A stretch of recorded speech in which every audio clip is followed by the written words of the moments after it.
네, 안녕하세요. 레드미라주입니다.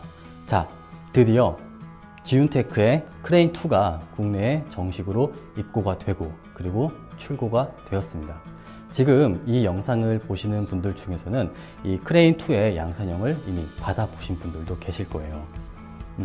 이 크레인2가 한 번 정도 연기가 되었는데 그럼에도 불구하고 이 크레인2를 기다려 주시고 또 관심을 가져주신 많은 분들께 제가 감사하다는 말씀을 드리도록 하겠습니다. 자, 오늘 같은 경우는 이 크레인2의 양산형, 이 양산형과 프로토타입이 어떤 부분 바뀌었는지 그 부분들을 말씀해 드리려고 합니다. 지윤테크 같은 경우는 항상 단점을 굉장히 빠른 시간 내에 극복을 해요. 굉장히 큰 장점입니다. 그렇기 때문에 이 크레인2 같은 경우도 이 프로토타입 같은 경우도 몇 가지 단점이 있었어요. 해외 유튜버 페이스북에도 단점들이 지적이 되었습니다. 그래서 그와 같은 단점들을 지윤테크도 인식을 하고 수렴을 해서 이와 같은 더욱더 완벽한 크레인2의 양산형을 제작하게 된 것 같습니다. 어떤 부분들이 바뀌었는지 제가 한번 차근차근 말씀해 드리도록 하겠습니다. 자, 첫 번째는 바로 외형입니다. 외형적으로 어떤 부분들이 바뀌었는지 제가 설명을 드릴게요. 지금 이렇게 보시면은 크게 다른 점은 없어 보입니다만 세부적으로 보시면은 우선 여기 보시면은 팔로우 포커스, 팔로우 포커스 같은 경우도 양산형과 이 프로토타입의 인쇄가 조금은 다릅니다. 숫자가 써져 있죠. 그리고 하단을 보시면은 미니 삼각대가 있습니다. 미니 삼각대에도 지윤테크 로고라던가 그리고 여러 가지 인쇄가 되어 있어요. 그 다음에 이제 박스 같은 경우를 보시면 지금 영상에서 나오겠지만 케이블 박스가 종이 박스에서 세미 하드 케이스로 바뀌었습니다. 훨씬 더 견고해지고 그리고 조금 더 디자인에 신경을 쓴 것 같습니다. 자, 그리고 이와 같은 부분들이 아니라 실질적으로 중요한 외형적인 부분은 첫 번째 바로 여기에 있는 플레이트입니다. 자, 보세요. 지금 이게 지윤테크 프로토타입의 카메라 플레이트 그리고 양산형의 플레이트입니다. 딱 보셔도 훨씬 더 길어진 게 느껴지실 거예요. 자, 한번 분리해 볼게요. 우선 프로토타입 같은 경우는 이 플레이트를 뒤쪽으로 제거합니다. 그리고 양산형 같은 경우는 플레이트를 앞쪽으로 제거를 합니다. 자, 지금 보시다시피 이 크레인2의 플레이트, 양산형, 프로토타입 차이가 나죠. 훨씬 더 양산형이 길어졌습니다. 자, 그러면은 왜 이 플레이트가 길어졌을까? 제 생각에는 이 크레인2 같은 경우는 지윤테크에서도 캐논 5D Mark3, Mark4, 그 다음에 알파7 시리즈, GH5, NX1 이와 같은 DSLR과 미러리스 뿐만 아니라 처음부터 FS5, 그 다음에 C100, C100 Mark2, C200 이와 같은 중형급 시네마 캠코더까지도 고려를 했기 때문에 캠코더에 맞춰서 이 플레이트가 조금 더 길어진 게 아닌가 하는 생각이 듭니다. 이 플레이트 같은 경우는 FS5라던가 몇몇 카메라를 장착할 때 조금 불편하고 짧은 감이 있었어요. 하지만 이렇게 길어졌기 때문에 다양한 시네마 캠코더를 조금 더 최적화해서 장착을 할 수 있을 것 같습니다. 자, 그래서 이렇게 플레이트가 길어졌어요. 그리고 또 두 번째는 이 플레이트와 또 연관이 되는데 이 프로토타입 같은 경우는 지금 앞쪽에 렌즈 서포터를 장착하는 거치대가 있습니다. 본체에. 그렇지만 이 크레인2 양산형 같은 경우는 이 플레이트 자체에 렌즈 서포터가 장착이 되어 있습니다. 훨씬 더 편하게 그리고 용이하게 렌즈를 거치할 수가 있을 것 같습니다. 자, 그리고 아까 제가 말씀드린 것처럼 크레인2 프로토타입 같은 경우는 카메라가 장착된 상태에서 뒤쪽으로 플레이트를 장착을 했습니다. 조금 불편했어요.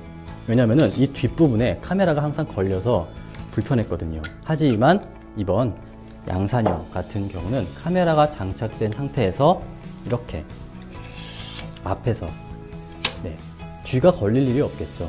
훨씬 더 편하게 카메라를 장착할 수 있도록 바뀌었습니다. 우선은 이 정도가 크레인2의 프로토타입과 지금 출시 중인 양산형의 차이점이에요. 디자인적인. 자, 그럼 이제부터는 디자인이 아닌 실질적인 성능적인 부분에서 제가 말씀을 드리도록 하겠습니다. 이번에는 크레인2의 양산형이 성능적으로 어떤 부분들이 바뀌었는지 제가 설명을 드리도록 하겠습니다. 자, 지금 제 크레인2에는 OD-MK3나 또는 OD-MK4 그리고 삼성 NX1이 아닌 소니의 AX100이 장착이 되어 있습니다. 제가 소니 AX100을 장착한 이유는 소니의 캠코더와 미러리스 카메라의 전동 줌 렌즈를 운용하는 방식이 바뀌었기 때문입니다. 기존에 소니 미러리스 카메라와 캠코더 같은 경우는 멀티 단자에다가 여기에 있는 소니 컨트롤 케이블을 연결을 해서 팔로우 포커스를 움직여서 줌인 줌아웃이 가능했습니다. 그러나 이번 양산형 같은 경우는 이 전동 줌 렌즈의 컨트롤이 여기에 있는 팔로우 포커스가 아닌 여기에 있는 휠의 좌우를 누르는 방식으로 전동 줌 렌즈의 컨트롤이 바뀌었어요. 지금 영상이 나오고 있죠? 제가 이렇게 컨트롤 휠의 좌우를 누르니까 AX100의 전동 줌 렌즈가 운용이 가능합니다.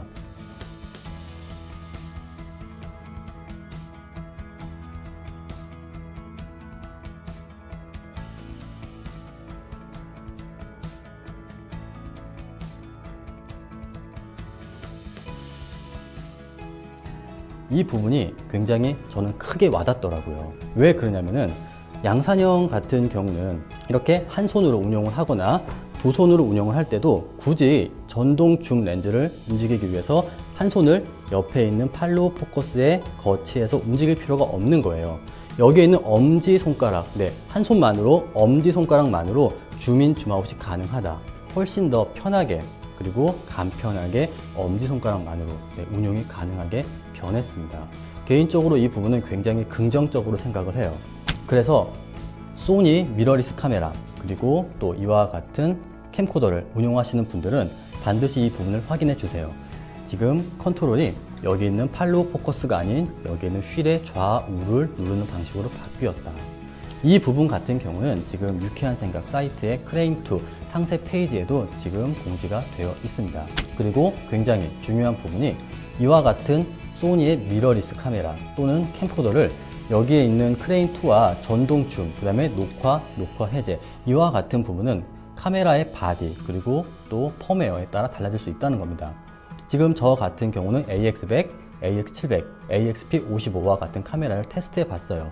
그렇기 때문에 여러분들도 이 크레인2와 소니 캠코더 그리고 미러리스 카메라를 고려하실 때는 한번 내방을 하셔서 테스트를 해보고 운용이 가능한지 그리고 운용이 가능하지 않은지를 한번 확인해보고 구매하시는 것을 추천드리고 싶습니다.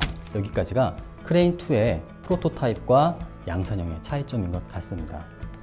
디자인, 그 다음에 플레이트, 그리고 소니 전동 줌 렌즈의 컨트롤 이와 같은 부분이 바뀌었어요.